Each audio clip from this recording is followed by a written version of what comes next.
and welcome to Whose Line Is It Anyway? 30 minutes of extemporized wit, impromptu wisdom, and when things go wrong, totally unfeigned embarrassment.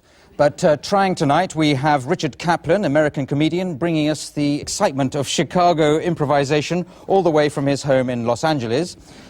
Griff Rhys-Jones, who for my money remains the funniest man on British TV's Alas, Smith and Jones, who isn't called Smith. And then returning to this programme for perhaps his third or fourth visit, Paul Merton, whose radiant smiling face and cheery grin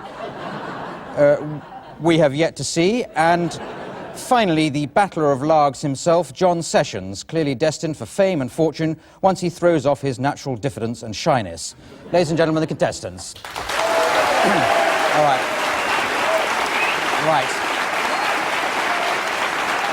Okay. Now, the first game is called Authors. The idea of this is the contestants have each come along with the style of a famous author in mind, and I'm going to get them to tell a story using that famous author's style. So you'd like to come forward ready to tell a story. And Richard, can you tell us which author you selected? Raymond Chandler. Raymond Chandler, jolly good. Griff? Milton. Milton, that'll be John Milton, I should imagine, rather than... Yeah. Not Milton Keynes or anything like that. Paul? Sunday Sport. Sunday Sport. Does that have an author? Yes, I suppose it must do. John? Friedrich Nietzsche. Friedrich Nietzsche. Right, now, and what we'd like is the title of a story, please. Could somebody suggest the title of a story? Kurt Waldheim's War Diaries. Sorry? Kurt Waldheim's War Diaries. Kurt Waldheim's War Diaries. Well, I hope that's all right. Is he still alive? Can he sue? I should think that's all right. Is that what we're going to do? Yes. Prize? You're not happy with that? No, that's fine, yeah. Yeah. Milton used to write a lot about that sort of thing. Not that Kurt Waldheim was there, but then he wasn't in the war either. So, OK, if you can manage that, on you go. It was an early morning. I had just polished off my second bottle of gin and my third pack of cigarettes, and it was only 9 o'clock. A little German guy walked in. I could tell by his accent. He was looking funny. I offered him gin. He didn't take it. That made me really suspicious.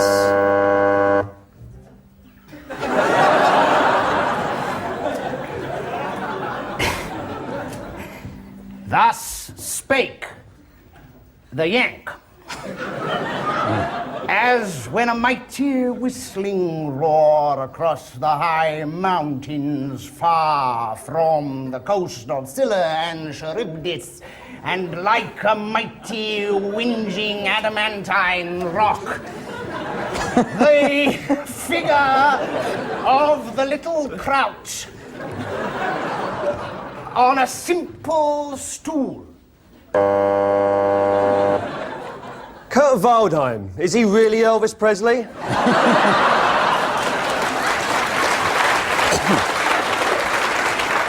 We do know for a fact that he's living on the moon and that he's just given birth to an olive. This much is pure fact. Fact, fiction, it was all reality to me. I just recovered from my third nervous breakdown in Baden-Baden when somebody gave me the idea that these fishing philosophers, these high and dry and mighty philosophers, thought of everything. I found a book. A book it was by a man called Waldheim. He lived in one country and said he was in another. That's what I would do. I would be in one country and think that I was indeed in another. Run again.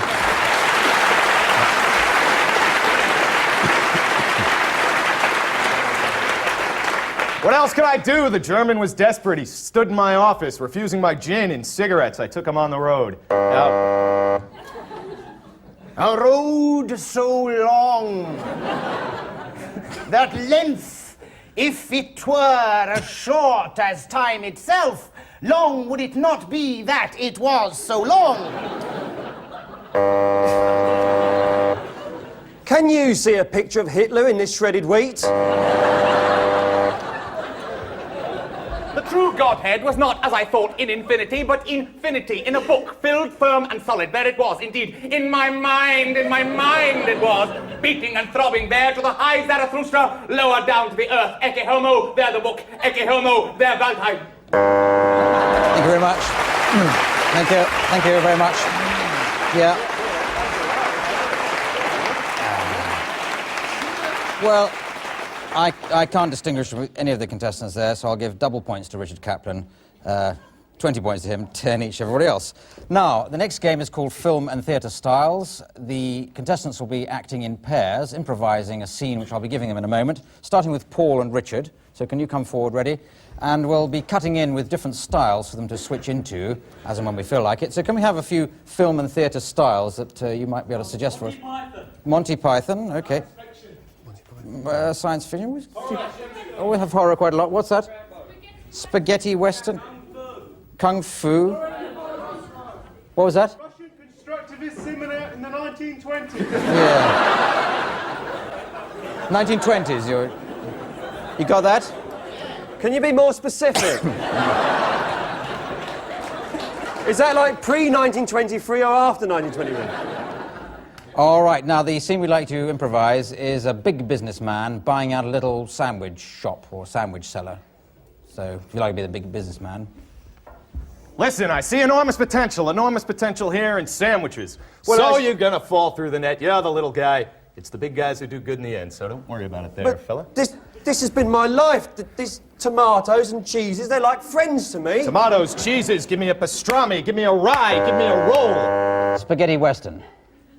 Do you want that with bolognese?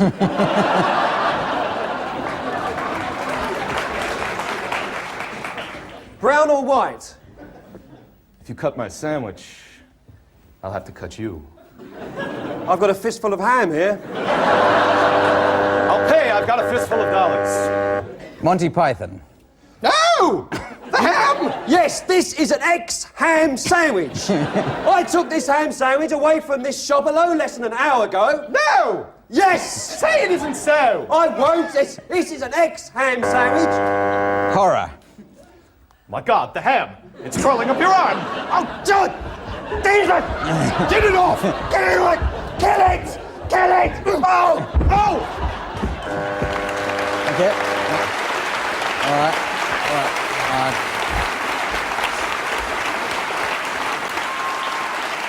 Yes, well, very good, very good. So 37 points each there. Now we go on to Griff and John. You'd like to come forward ready for your situation. Another few styles for them to go. Arthur Miller. Arthur Miller, oh yes, we haven't had him for... So, Video Nasty, Hitchcock. I'll give you Sorry. a couple of sentences. You'll pick up the Laurel and Hardy, jolly... Well, it's what... 100... What's one run around here? A whodunit and Swedish erotica. Which you could combine, couldn't you? I mean, who'd done it to everybody? Kitchens, that'll do. Now, okay, so your situation is, if you would, John explaining... Can't read my own writing. Yes, I know. John, you're explaining to Griff how to operate the nuclear button. You're in charge of the nuclear button, and Griff is taking over for a holiday a couple of weeks while you're away. Okay. You do it quicker than my explanation, we're Yeah, doing very sure, well. okay, right. Okay, where you go? Okay, Jack, you come over here. You come Well, over here. here, right over here? Right Where you here. standing? Okay. Assume the position Wait over a minute, there. hang on, I just got to get that No, together. come on, No, Mac, sorry, here. okay, right, yeah. There's the button. There's the There's the Zevan button. DGAC. Is this the button? What? Just No, the one no, in the not that sorry, one there. No. No. That one plays your favorite Wurlitzer songs. But Oh, that one that's there right. will blow up the Russians, the Chinese. All right, Laurel and Hardy. Well, It's quite simple. All you have to do is to be funny slowly. The button is there for you to press. You still there? Arthur Miller. oh, Miller. I did see the button. The button was there in What the are you midnight. talking about the button all the time? It's just the button, the button, the button. Ah, when I There's was- nothing wrong with that I'm button. not If you just wanted, if you're done thinking yourself, it's been so low, You don't so understand. down, you could press that button just like that. You're always arguing in the kitchen. You should understand what I'm saying to you. I'm your father. I was an actor. I could cut you through like a knife. There you are. You're coming along there. You know nothing about pressing buttons. I do. Who done Don't it? you press the button. Jeannie. Don't pressing the button. Yeah. And Swedish erotica. Well, you know, that is my button. I'd like you to press it. Would you really? I think maybe I should get you underneath the table. First, you lick my feet. Lick my feet, each toe that twiddles here between my sensuous buttons. Oh, that is something I would really like to do. Then, get yourself down, groovy daddy O, and if I lick my may, toe. thank you. Lick my toe, and then you press the button. Thank you, that'll do. Okay. All right. Ooh. Well, 86 each there. So let's now go on to the next round, which is called World's Worst, and everybody has to take part in this again, so come to the World's Worst step, if you would. And the idea of this is they just have to think of as many different examples of the world's worst person to be President of the United States of America. And you just portray that, and I'll buzz you as soon as I've got the idea of that. So away you go. Any order? Hi, I'm George Bush.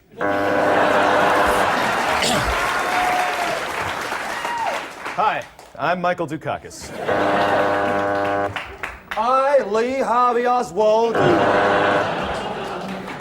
And wait a minute, don't be put off by the funny blemish on my head. I vote... Hi, I'm Mike Smith. I'm running for president. Hi, I'm Earl Jones of Earl Jones Ford. I've sold more Fords than anybody in Texas. I can correct our trade imbalances like that. President Bernard Manning here. Oh. There's more? They were so good the way it was, Paul. Hello, so here he is, and he's got sooty dirt in the ball deck. No. Bye-bye, everybody. Bye-bye. Yo, I think I was so successful with the Rambo films. I deserve a chance to lead the country because I look good with muscle oil on. Is that it? That's it for me. I'm a bad actor, too. Hello, I'm Griff. So at least if you get assassinated, you've got to... Okay.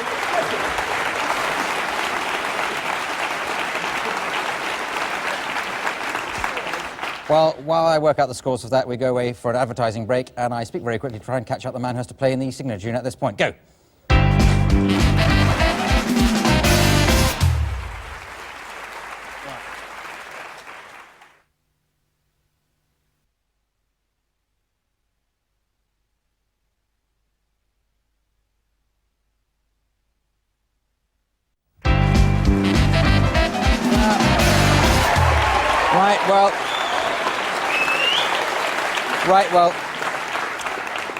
Well, 10 points each for each of those adverts. Now, the next game is called Props, and they divide into pairs again for this game, and I'm going to give this prop to, first of all, John and Griff.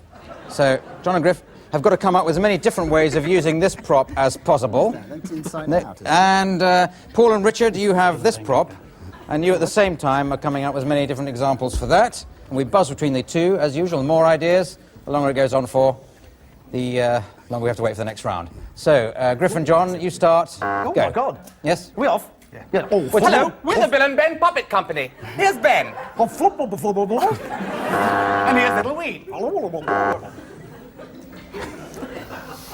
Yes, it's the world's largest donut, but I'm not put off by it. Just give me a gallon of coffee, I should be able to get it. Right, Jones, this is a very, very obscure public school with that, and I understand you've got a little bit of indigestion, so would you like to just turn over and... I'm afraid this is all that's left of your wife. And there we are, by the end of the week. You really will have two absolutely gazonkas. Thank you very much. Get aboard, we set sail any minute. Come on, get on board. Okay, come on, gang, this way. If you're at home and you're bored and you've got no fun or anything, make your own Dalek. Get an old sink plunger and wander around like a geek. Do you get bored at Christmas? Why not buy a foam rubber bum?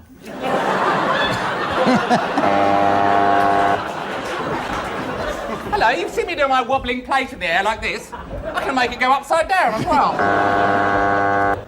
It's all the rage in Paris. Have you ever been in a science fiction movie? No. Well, you have now. Oh, right. Probably funny, ain't it? Navigator, I see a gap in the clouds.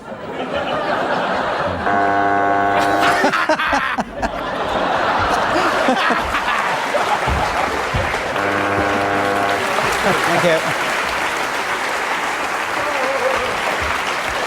Thank you.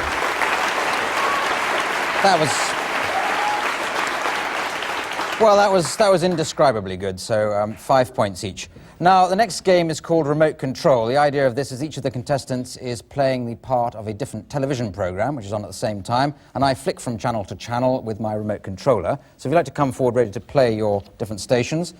Richard, I'd like you to be playing an American game show host. Griff, you're doing One Man and His Dog. Paul, an American cop show. And John, Noggin the Nog. Okay? So can you just lob between that? But strangely enough, each of these programs is dealing with the same sort of topic, and I'd like that to be supplied for us now. So you can think of a general topic. They could... Sorry? Lust. No, hang on. Don't go mad. Something a little more specific than lust, and not as specific as Norwegian lumberjacks. Sorry? Terry and Jude. Is that a subject? A proper subject for... Video? No, that's too tight to television. Just a topic, some sort of topic. Traffic. Was that traffic? Traffic. That sounds very good. I'm glad you came. Okay, Joanne, I'll lob around just randomly. I'll start with you, Paul, please.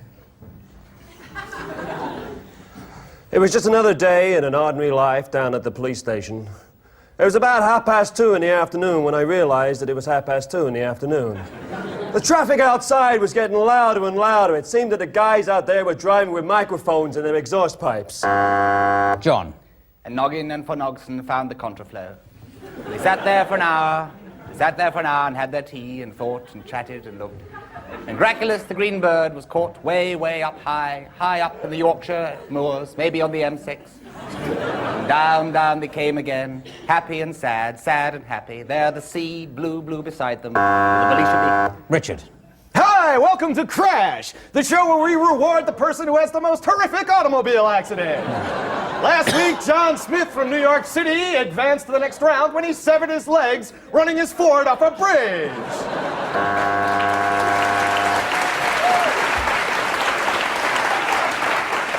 Griff.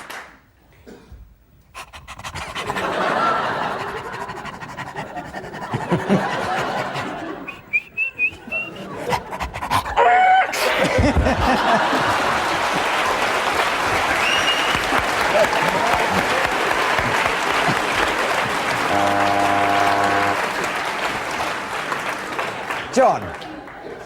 And Nuka and Noggin sat in the traffic for hours.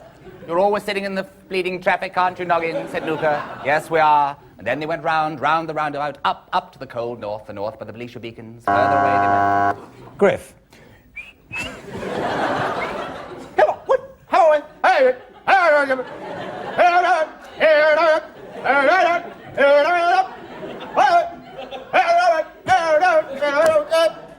Thanks very much. Luton, please. Paul. Nuneaton. We wanted a photo fit picture of Nuneaton to try and match it up with other areas that we'd arrested during the night. Griff.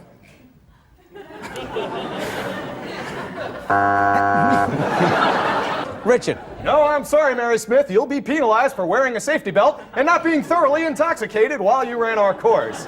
But no matter, we have some parting gifts, a case of Valvoline motor oil, and a lifetime subscription to Crash Magazine. All right, thank you very much. Thank you. Okay. Right. Oh, dear. I think 49 points to everybody on that particular round. Now, Party Quirks matches Paul Merton against the rest. We also play this game with Paul when he's on. Paul's going to be playing the host of a party, and the others will be playing guests arriving at that party, but each of them has been allocated a strange physical or mental quirk, which they can see by looking in the envelopes which are in front of them. Careful not to show it to Paul. And the idea of the game is that Paul improvises the party, and they improvise their quirks, and he has to guess them. Okay, so Paul, you want to come down and improvise away? The others will come in from round that side there, please. And I'll ring a doorbell noise to signal you coming in. Okay, so we're starting with Richard, then Griff, then John. You started, is that your party improvisation already? Ooh. Looks very impressive.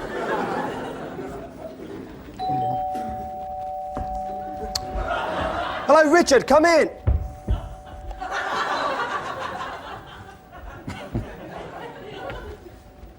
Listening device. Yes, it's my telephone. I think that was... That's a looking device over there. That's my television set.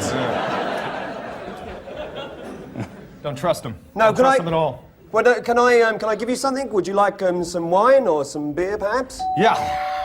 Help yourself. I'll I help just must, myself. Hello. Hi. Hello, how are you? I'm fine, thanks. Good. How are you? Oh, dear. Oh, dear. Oh, dear. Oh, dear. Oh, bad boy. He's a naughty boy today, you know. I said you're a naughty boy, aren't you? I'm a naughty boy. You're a naughty boy, aren't you? I'm a naughty boy. I'm a naughty boy. I'm a naughty boy. He's a naughty boy. What a naughty boy he is. He's a naughty boy. Hello, come in. Hello? Hello. Hello, that's right. Greet one. What's this? What's this doing in here? It's lager. Don't drink it. No, we No, keep you're it- just paranoid. That's the trouble with you. No, I know better. It's an espionage trick. You CIA people all the same. That beer might Hey. self-destruct at any minute. No, getting beer. warm. No, we keep these outside. We keep these in the garden because our excretory systems are now so small we can just do it in that. He said he's excretory system. You're a ventriloquist, aren't you? Yes, that'll do it. Yeah, He's a okay. bad ventriloquist, yes. Only two more to do. What's this? It's a button on my... A button. That's right. I think it's a listening device. I spoke to Barney earlier. Place is wired to the gills. We've got bad problems. You work for the Thames Water Authority, don't you? Yes, I do. Yeah. Getting very close. You've got 10 seconds to get these two. It's only a cover. Paul. Yeah, you're an espionage man. Yes, I am. Are you You're a finding kind this of sort of particular- secret agent, aren't you? Yes, and I'm a good friend of Peter Graves, and he told me to watch out for this. Yes, for Mission Impossible. Yeah.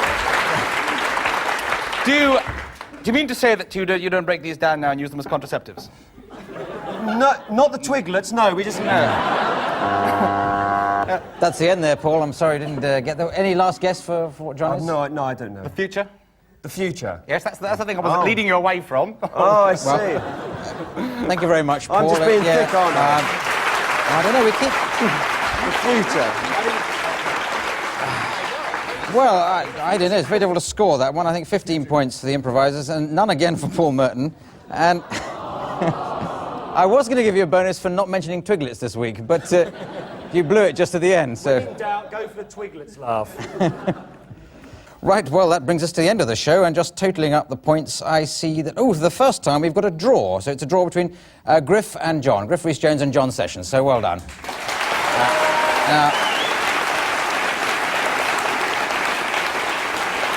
And the prize for winning on this programme is to get to read the credits out in the style of my choosing, and I'd like John to do it in the style of Griff Rhys-Jones, and Griff Rhys-Jones to do it as himself. So it just remains for me to thank Richard Kaplan, Griff Rhys-Jones, Paul Merton, and John Sessions. Thank you, the studio audience, as me, Clive Anderson, saying good night. Good night.